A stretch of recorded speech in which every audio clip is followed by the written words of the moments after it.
Donc Daesh menacerait la France de nouveaux attentats à venir. Comme par hasard, quelques jours avant la reconnaissance de la Palestine par Emmanuel Macron.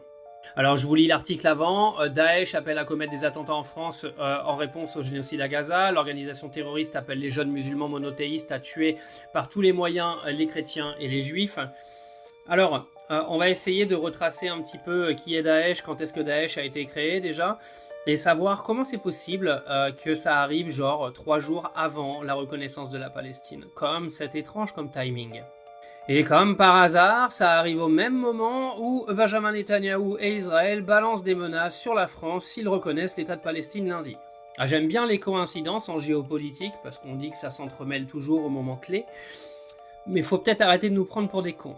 Surtout que Benjamin Netanyahou et sa troupe de décérébrés avec Meir Habib en tête viennent nous expliquer que la France regrettera d'avoir pris la défense de la Palestine quand il y aura des nouveaux attentats sur son territoire. C'est ce qu'il répète depuis des mois. Et comme par hasard, lundi, on a une reconnaissance et dans le même temps, dans la même journée, on a Benjamin Netanyahou qui menace la France et donc Daesh.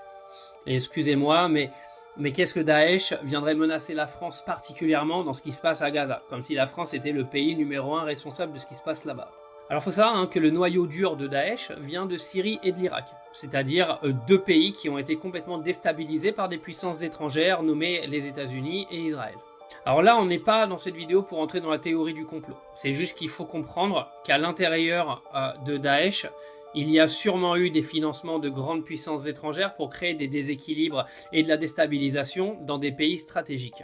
C'est important de le savoir parce que ce timing de menace n'est absolument pas anodin. Donc ça, c'est pour le noyau dur des combattants de Daesh. Après, vous avez des combattants qui viennent de Tunisie, qui viennent de Jordanie, d'Arabie Saoudite, de l'Égypte, de la Libye, souvent des gens qui sont un peu désespérés et qui sont prêts à aller au combat. Il y a même des combattants qui viennent de France, d'Europe, de Belgique en général, d'Afghanistan, du Caucase, etc. Bref, de partout. En gros, dans tout ce que je viens de vous raconter, faut juste dire une chose, c'est que Daesh a été créé à cause des États-Unis et d'Israël. Ou alors, Daesh a été créé par les États-Unis et par Israël. Et oui, car cette invasion de l'Irak en 2003 qui a détruit le régime de Saddam Hussein, ça a créé une déstabilisation totale là-bas. En gros, l'administration irakienne, elle a éclaté en 1000 morceaux. Et donc, une partie de Daesh s'est créée à ce moment-là. Comme c'est étrange. En 2011, pendant la guerre civile syrienne, Israël bizarrement n'a pas bougé le petit doigt. Une déstabilisation de la Syrie les arrangeait fortement.